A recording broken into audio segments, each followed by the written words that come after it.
America Live, brought to you from the Eternal Word Television Studios in Birmingham, Alabama.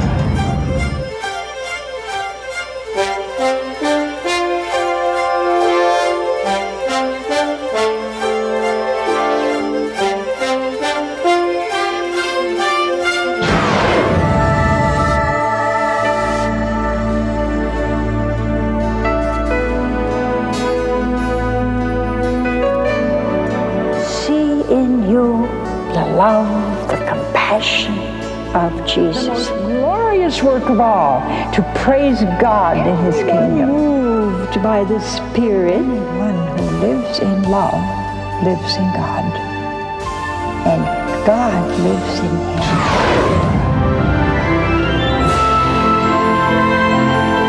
What a wonderful thing is our church. This whole network is built on trust. The essence of evangelization is to tell everybody Jesus loves you. We are all called to be great saints. Don't miss the opportunity. Well, hi there. We're alone tonight. How you like that, huh? We haven't been alone together for a long time. My God, it's right. We couldn't find Luden's cough drops tonight, and so my friend here found a box in a cupboard in his house. And I said to him, I didn't know that Luden's cough drops were in a pink box. He said, it isn't. Turn it over. And it was yellow again, which indicates this could be anywhere up to 50 years old.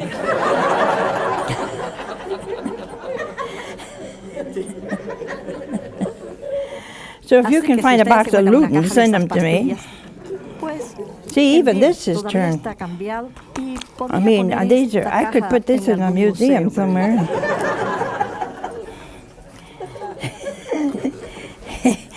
Put it up for sale. Antique Ludens. But they're good anyway. Well, tonight, I really don't know what we're going to talk about. One of the sisters said, well, why don't you talk about the church? And I'd love to do that. Our producer said, well, you could talk about perseverance and finding God's will in everything. And we could do that. So we're going to start, and only God knows where we're going. We have a wonderful group here from various parts of the country, Louisiana, New Jersey, and it's always good. You know, sometimes I can be just so tired by 7 o'clock. And then I see all of you, and I think of all of you out there, and it peps me up. So I just want you to know that you help me. Yes, hopefully I help you. So why don't we start talking about the church? You know, the church had its birth very much like her founder, Jesus. And it's very difficult for us to understand the love of God for us because He became man. Such an inferior nature to His divine nature. Huh? That's what made Lucifer fall. Lucifer was very happy with all the other angels because Lucifer was at the time he was created the greatest angel, the most intelligent. And we don't know how long they were that way until the Lord had to give him a test. So He explained that He would create the world, and he finally fought with that. So far, everything was inferior to them. And then He decided, He said, that He would, the Son of God, the eternal Word, would become man. Oh, no, wait a minute. You see, they didn't like that at all. And then it was revealed that His mother would be their queen. And that did it. That did it.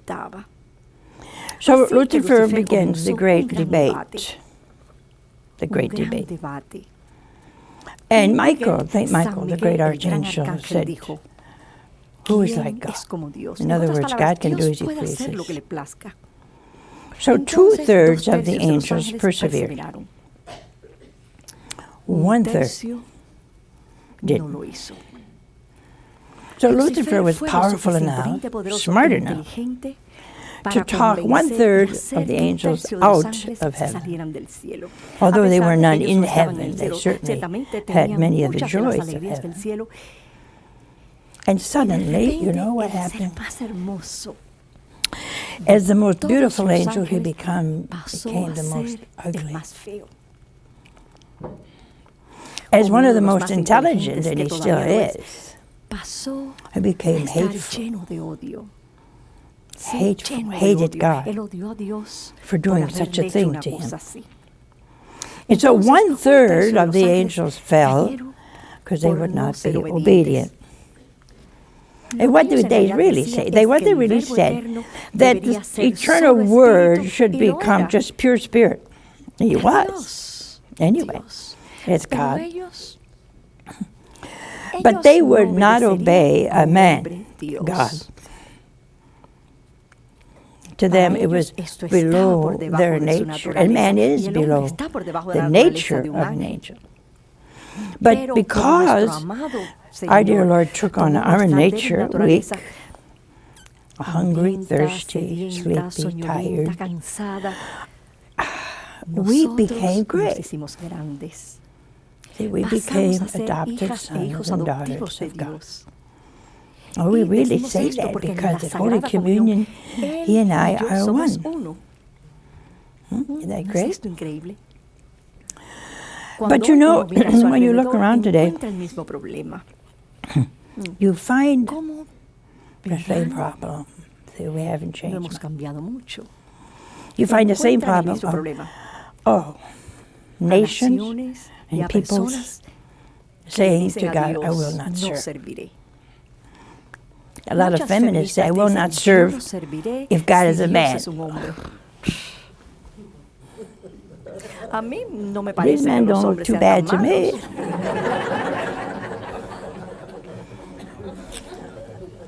I mean, what's so bad about a man that you got to go to such extent of hatred, huh? If it wasn't for some man, you wouldn't be here. Isn't that true, huh? I mean, you can't go around popping them on the head like they were nothing.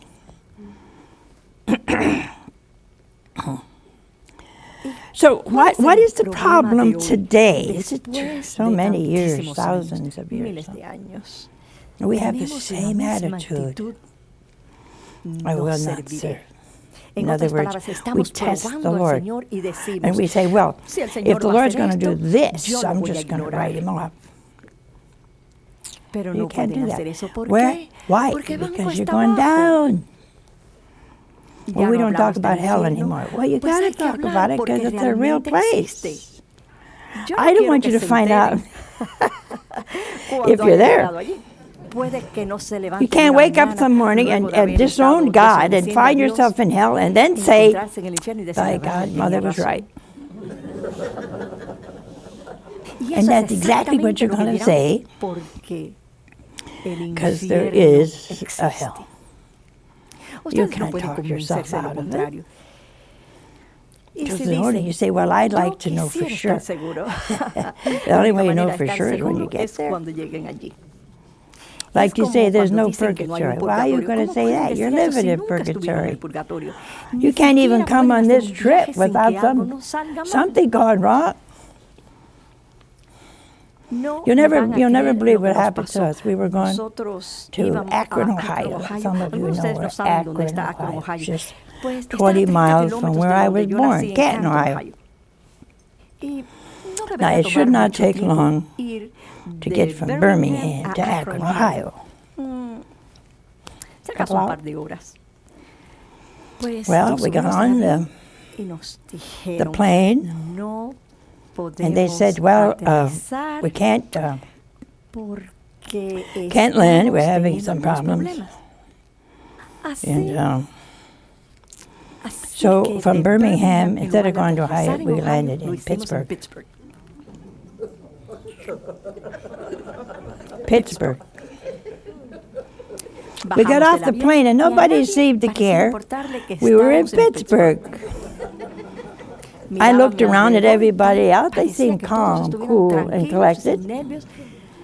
And I said to this one man, "Do you realize we're in Pittsburgh?" He said, "Yeah." I said, "I wanted to go to Akron." Oh, he said, "I was going to New York."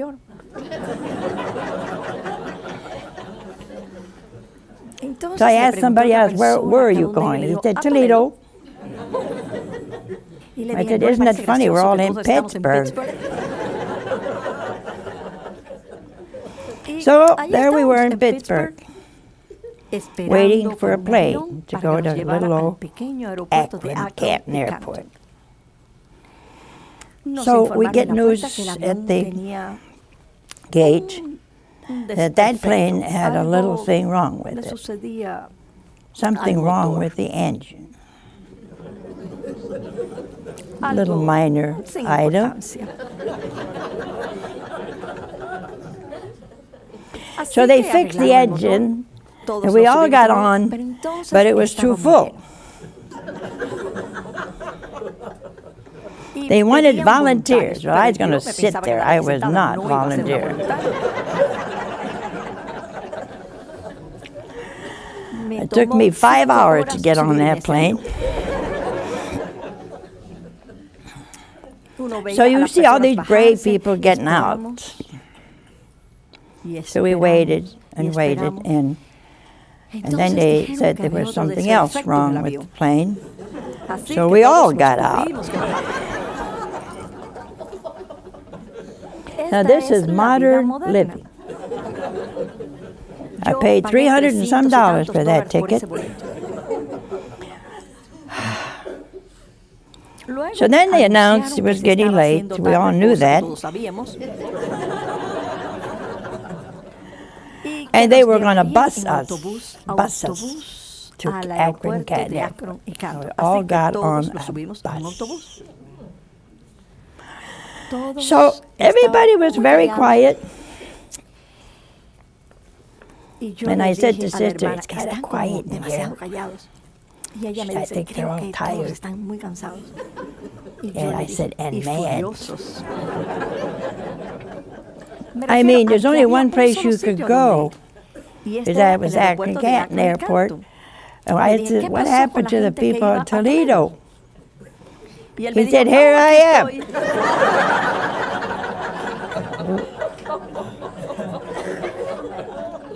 I said, "I better shut up, you know." All of a sudden, we're on the road, and it's going sput, sput, sput, sput, sput, sput, sput, sput. What burned me up is they didn't even give us a cracker. Not even a cracker. And I had some peanut butter crackers in my pocket, and I was afraid to.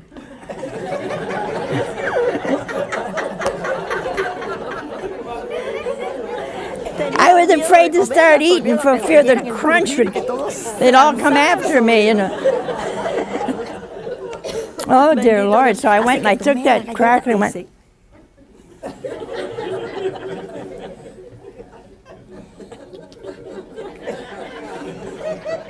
I'm looking around for fear somebody would hear me. Well, here goes the bus, sput, sput, sputting all around. Turn to the shoulder of the road. You won't believe what happened. The bus driver gets on the bus after he gets off the bus, and he says, "Did anybody have a clothes hanger?"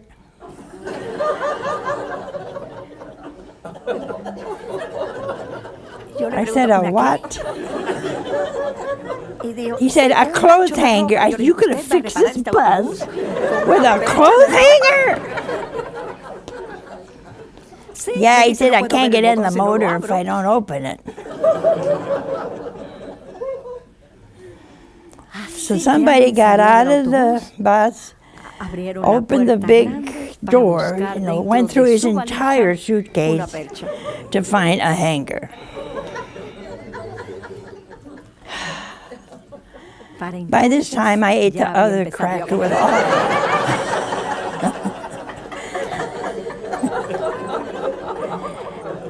I thought, this is too much. I didn't care who listened to me eating that cracker. I thought, if somebody comes near me, I'm going to hit him with my crutch. Oh, dear Lord. I just kind of forget. I think they fixed the motor with this clothes hanger.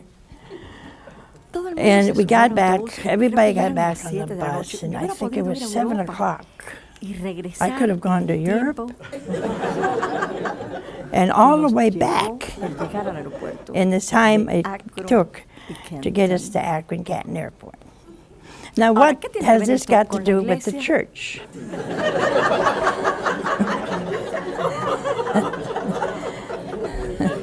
Absolutely nothing. I just thought of it, that's all. But it is kind of like the people in the church, isn't it? Huh? Whenever we decide not to serve, even if you're an old bus or an old beat-up plane, something goes wrong, very, very wrong. And we all suffer from it. When we got off of that plane, my aunt, I never saw her cry, but she thought we died. We went into some mountain, we're all killed and splattered all over the mountain. I mean, she was in a basket case. So even she had to suffer because something went wrong. Now, I don't think anybody deliberately did anything, but something goes wrong, either by people or things.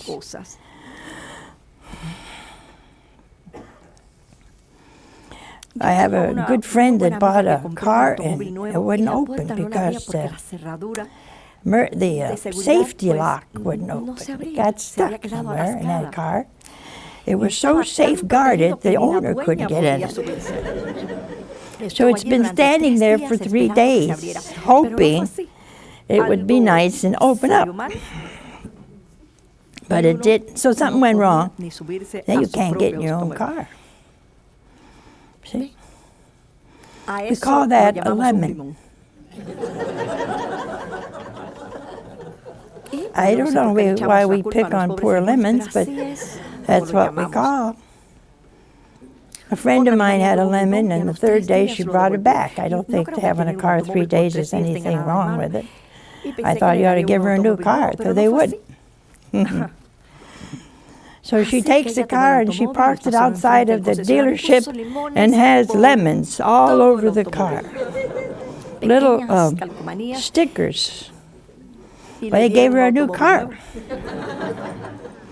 But see, something went wrong. With Lucifer, something went terribly wrong. Now, the strange thing about Lucifer was he knew he had great intelligence. So the Lord, in his goodness, the Lord's goodness, he enlightened all the 1/3 of angels exactly what the punishment was. See, we don't even know the punishment most of the time. You feel it, you taste after sin, that's when you feel the punishment. But it isn't from God, it's from yourself. You committed that sin, you suffer the punishment. Very much like Lucifer. You know, if you go down the road 130, 40 miles an hour, you take a terrible risk. Then you find yourself wrapped around a tree, you suffer the risk. You know that smoking is very dangerous. Now, how much is it a carton of cigarettes today? Terrible price. Not only do you have to pay for it, some of you work all day just for a carton of cigarettes. I think that's stupid. Look what you can do with $25. See? But we do it anyway. So what is it inside of us? What was it in Lucifer that forced him to do something against common sense? Huh? What was it? Was it pride? I'm sure. Is it pride that makes us do something against commandments, against the will of God? Mm-hmm. But what was it really wrong with Lucifer? What was really wrong? He was jealous. Oh, no. I think he was jealous before he was proud. You see, how so? Because he wanted to be God. He was not satisfied. He was a beautiful angel. He was most intelligent and created. He was a creature of God. No. He wanted to be God. I will not serve, he said. I shall rise to the very throne of God. And today, he's doing the same thing. Exactly the same thing. When he gets after you in grave temptation and you fall, he won the battle. But when you go to confession, he lost the battle. That's the purpose of our mother, the church.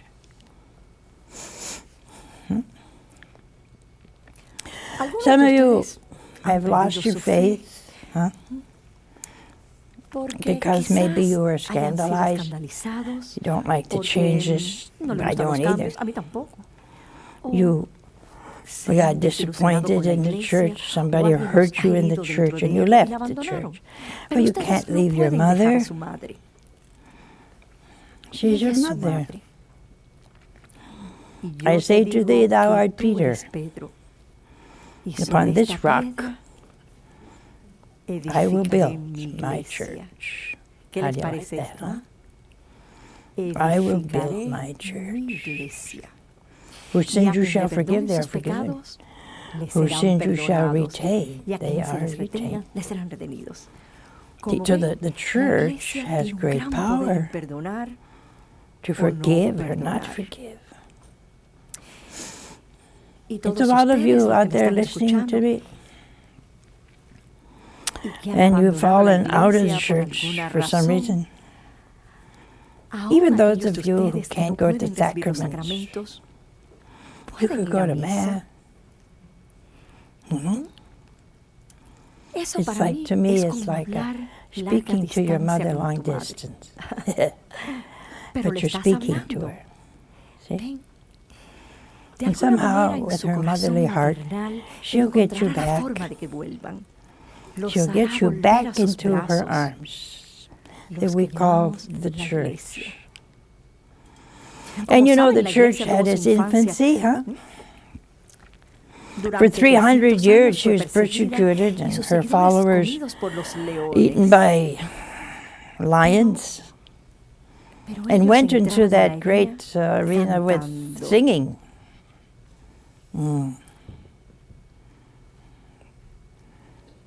I got a beautiful letter from my mother the other day, whose son is a religious.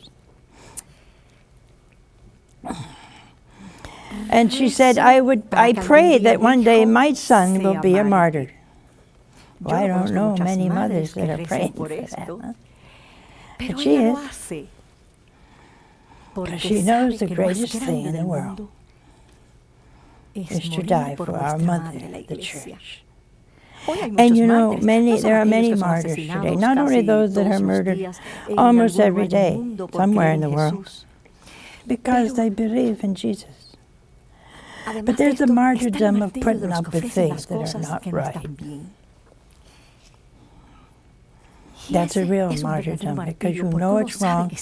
There seems to be nothing you can do about it. Huh? You see churches being closed when they don't need to be closed.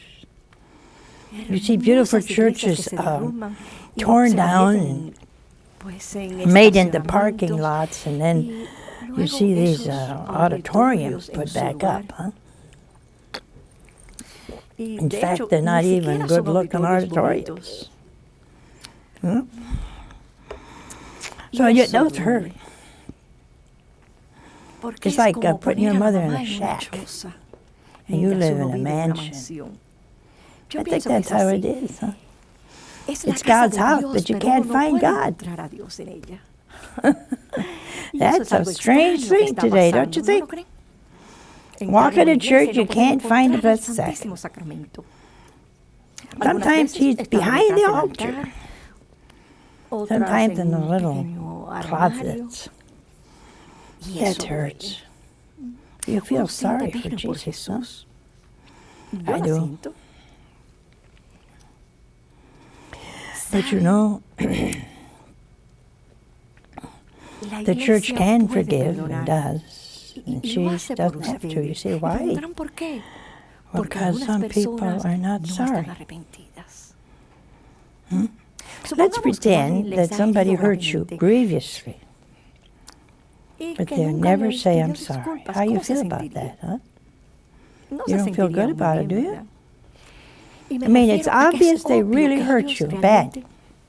Maybe slandered you and ruined your reputation. You lost your business, went bankrupt. You can't get that back. Never. Not in this life. But they will never say, I'm sorry, I made a terrible mistake. That happens, huh? Well, if you're not sorry, how can you be forgiven? If you say you didn't do anything, you can't be forgiven, you see? So you go to confession, you have no intention of changing. Well, what's there to forgive? You just said you did do it, but you didn't. Oh, that used to be terrible. But today it's okay. So the church, remember, no matter what you've done, you can always go back and she will always forgive. Why? Because she's our mother. She's our mother.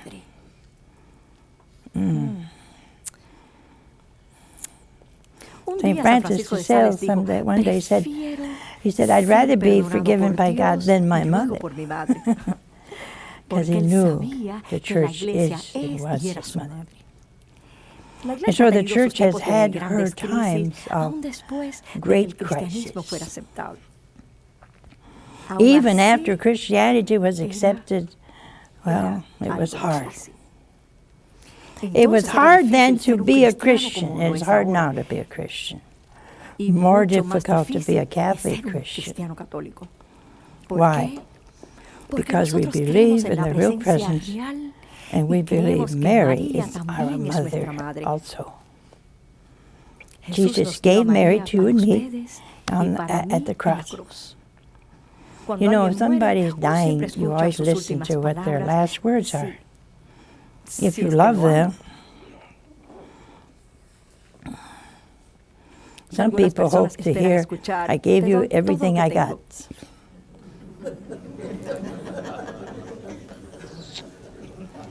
And then they say, die in peace.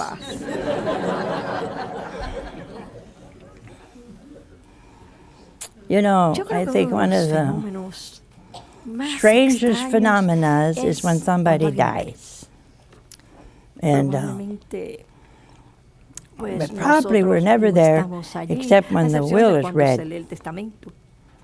At that point, oh, terrible things happen. Somebody gets a dresser they didn't want, somebody wanted the dresser and didn't get it. And what's in a dresser? You could go buy five of them downtown. Oh, I want that dresser. Why? What's it going to do you? Father Joseph gave a little, on one of his sermons, was saying something that's kind of funny. He said this man's angel appeared to him. And he said, tell me, ask me for one thing and I'll give it to you. He said, okay, so I want to see next year's newspaper. So he said, okay. All of a sudden, the paper for 1 year appeared to him, and he looked at it, he read it, he went for the stock market. And he read the entire stock market and realized that suddenly he was a millionaire a year from now. All his stocks went up. He was so happy. Turning the page was the obituary, and there was his name.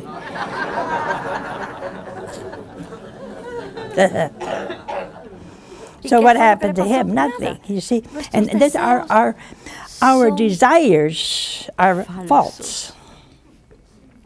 False.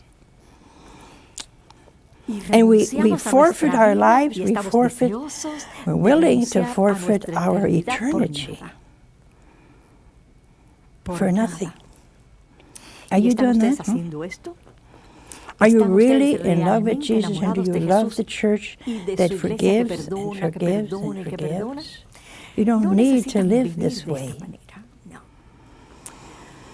Some people say, well, I want to change. I can't. There's no such word as can't.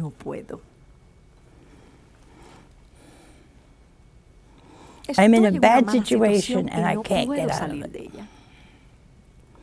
If you're in a bad situation and it's impossible, God will help you if you ask. No, it's true you may not be able to change, but grace is there. Nothing is impossible to God. Nothing. The angel told that to Our Lady. If you're in a situation that you say, I cannot get out of this, pray. Pray more and more. And I guarantee you, God will get you out. Because He left us a church. And the church has, like its founder, its infancy. Jesus was an infant. Its teenage life. He was lost in the temple.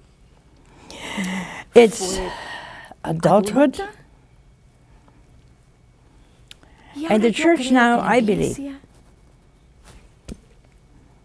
is in its passion, like her father, Jesus. And that's happened to you. Some of you have had terrible childhood. I did. And some of you have had good adulthood. But now you look in the mirror and you see something you don't want to see. Gray hair. And you dye it. Good luck. Because though you dye the top, it sneaks up on you. Right down the root, it starts coming up another color. Voluntarily, it comes up another color. Gray, usually. They look at you, got red hair. No, you don't have red hair.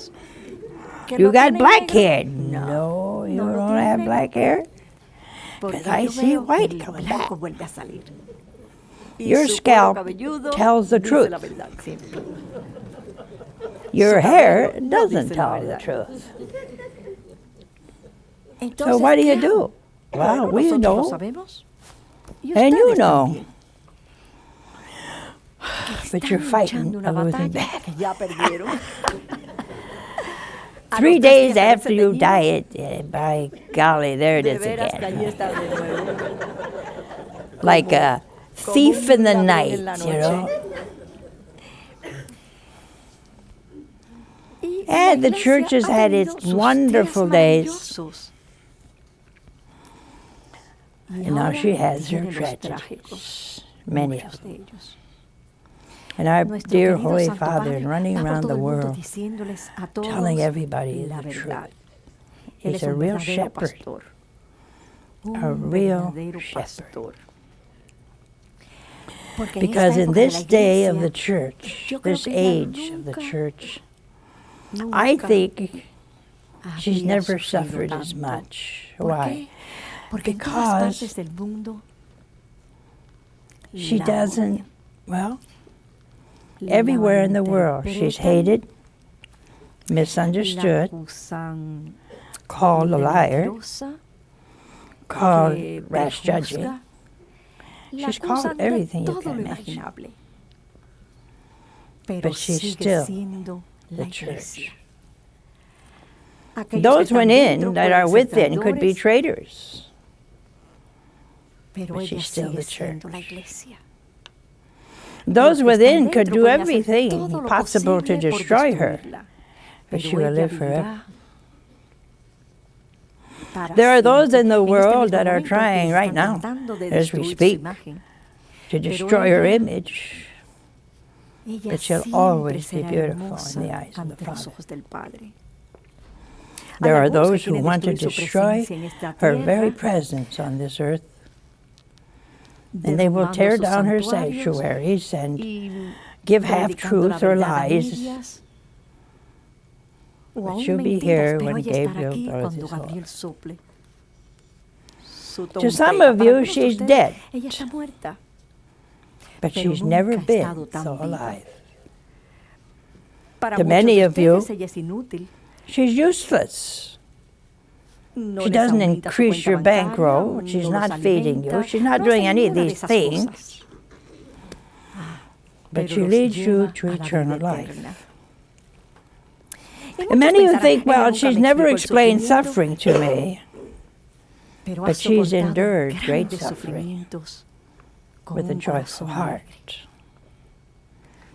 To many, she's wounded and old, and really not of much value in today's enlightened world. But in the eyes of God, she's not only alive, but she'll be here when her enemies are gone. And so tonight I would like you very much to think of the church and go back home. Times are getting bad. I don't think any big bang is going to come from heaven and slaughter everybody. No. I don't think the end of the world is coming.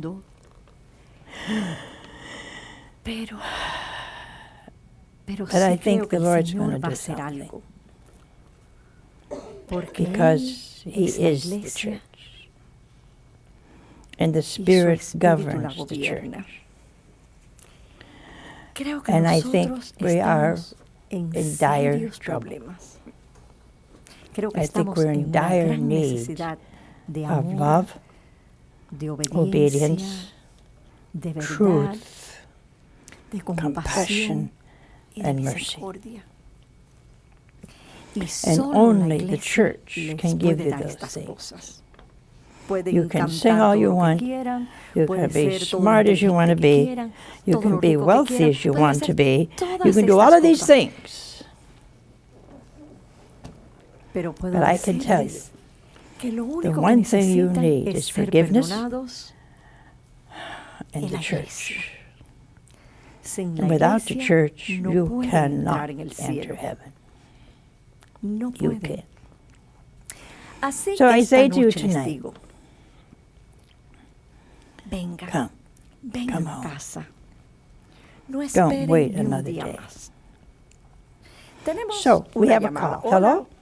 Hello, Mother. Hi, where are you from? Dayton, Ohio. Oh, you're kidding! Not Yay! Pittsburgh. I can count on my one hand all the people call from Ohio. I was reading about guardian angels. You dream about them?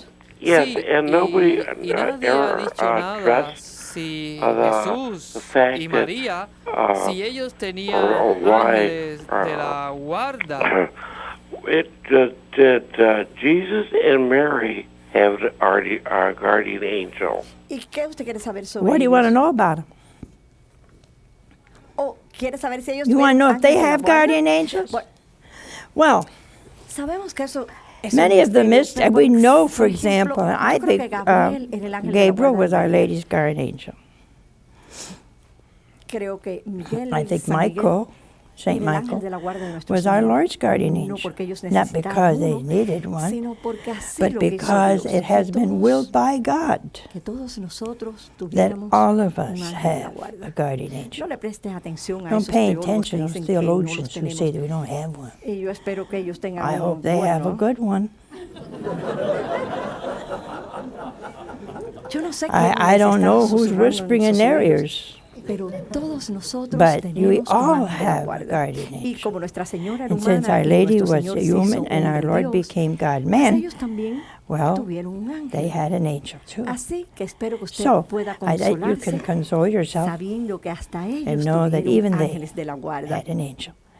We have another call. Hello? Good evening, Mother. Good evening. I'm Bob from Dennis from Boston, Massachusetts. And our question is between heaven and hell. Yeah. If a mother passes away and she goes to heaven and the son goes to hell, where is there love and peace in heaven with the mother, but knowing that the son is in hell? I hate to say this, but she'll still be happy. And let me explain why.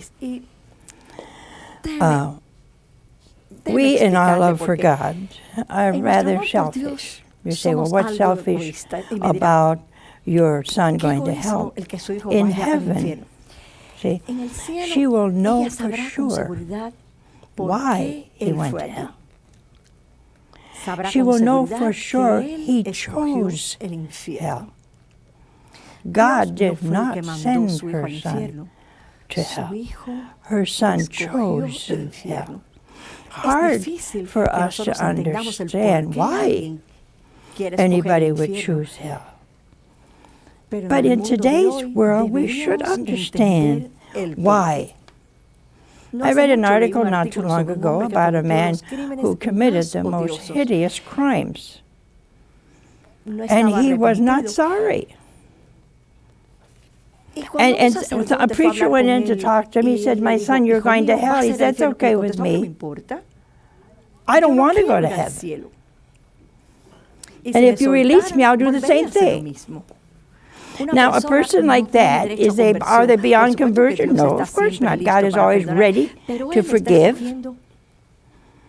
But he is, in this life even, choosing hell. So now a mother of such a son will understand, and she will also understand the justice of God in allowing her son to choose. Free will, you see. So her son choosing hell cannot mar her happiness in the least, because she is following the Our Father, which we all say every day. She is doing God's will in heaven. See? Give us this day our daily. We must do His will on earth, how? As it is in heaven. See? So she is doing God's will perfectly in heaven. So her happiness is not marred at all. He chose, and she chose. It has nothing to do with human love anymore. Human love dies. Supernatural love lives forever. We have another call. Hello? Hello, Mother. Where are you from? Louisiana. Oh, and may God bless you. Thank you. Wonderful. Now, what is your question? I have a question about Lucifer. If Lucifer is very smart, why doesn't he realize that he's fighting a losing battle? And what would happen if he were to ask God for forgiveness? Would God forgive him? There you're right and you're wrong. If Lucifer was smart, intellectually one of the greatest angels, in other words, his IQ is beyond our reach. Huh? But you know, smart people do dumb things. How many of you smart people are committing adultery? That's a dumb thing. How many of you are cheating and lying? That's a dumb thing to do. If you're so smart, why are you doing that? Why are so many people in cults? worshiping Satan. That's stupid. Smart in many things of the world. Very ignorant of God. Now, Lucifer cannot be forgiven. Why? Because he doesn't want to. It's so hard for us to understand that. For Lucifer to be forgiven, he would have to adore and love Jesus, Son of God, and Mary, his mother. You think he's going to do that? He's not going to do that. Hell is forever, and he'd rather be there. He'd rather be there. So please, hell is eternal. And don't come around with that, he's got to be forgiven stuff. He can't be forgiven. But he doesn't want to be. He would not bow the knee to Jesus and Mary. I will not serve, and that's forever. I had a priest come to our chapel and say, don't be surprised if you see Judas in heaven. Yeah, I'll be real surprised if I see Judas in heaven. You're right. Because Jesus himself, I have not lost one except the son of perdition. Oh, no. Are you calling Jesus a liar? No, you can't do that. That's false compassion. False compassion. If he said what Peter said, forgive me, Lord. I'm so sorry I betrayed you. We would have had a St. Judas. He would have proven the great mercy and love of Jesus. The great sin of Judas was the refusal to give God the opportunity of forgiving a traitor. No, he hung himself. He did not want to be forgiven. Do you have to understand? It's a matter of will. People in hell want to be there. And if you don't want to be there right now, yet you won't be. But please go back to our mother and get forgiven. Will you do that? We have another call. Hello? Hello, Mother. Where are you from? I'm from Texas. It's a big state. You got a big question? Yes, I do. Actually, my question has to do with the miracle of Fatima with the Holy Mother. And Lucy had questions because she had two friends that died. And one of them, both of them were in purgatory. However, one went to heaven. And she asked the other friend, and she said the friend would be in purgatory to the end of time. Yeah. And my concern is, I mean, it frightens me that I don't know exactly what she did to be there for so long. Yeah, it's curious, isn't it? I'm kind of curious myself. What can a young girl do that's so bad, huh? Well, I hate to say this, but young kids can do a lot. It's a grave sin, I think, when priests will not hear the confessions of young people.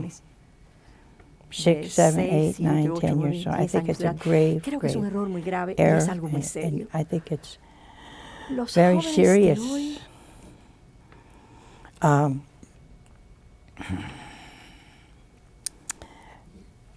people today can do everything. Children 10, 11 to 11 years old are pregnant. They didn't get that way being good. See, today, personally, I think there's so much sex education in the schools, starting first grade. I don't know why you need 12 years to figure it out, you know? 12 years. They started there, and they keep going in college. Took my mother 5 minutes. I knew the whole thing in 5 minutes. And she wasn't an orator, you know, she did it as a humble mother. What is this stuff except to destroy the mind and to put into the mind only what will destroy you. I think young children today can do terrible things at a very young age. Now you say, why would they go to purgatory to the end of time? Because she's stubborn, that's why. Stubborn. It's going to take that long for a stubborn will. Even though she had seen God and she wants to go to God, that strong will takes time. I'll be 76 in April. Just wanted to remind you. April 20th to be exact. But anyway, I'm still fighting impatient. I'll be 76, and I don't want to discourage all of you. You know, God is powerful and anything's possible. But I dream of being patient. I dream of waking up one morning and that beautifully patient Angelcia. You don't believe that, do you? I want it. I pray for it. But something happens by 9, 10 o'clock. I go to chapel, I say, well, Lord, I tried. I really did. But it griped me. It's a try again. Okay, I'll try again. And that's the beauty of God. He never makes you discouraged. Whoever went to purgatory to the end of time is lucky. Maybe she could have gone somewhere else forever. To God's mercy, don't be afraid. No. Don't be afraid of God. He loves you. You can trust Him. And so I have, what is it, 4 fingers left over here? She's always gone like this, you see. Okay, it's coming, 10 fingers. I got a word for every finger, and so the word for this finger is bye now.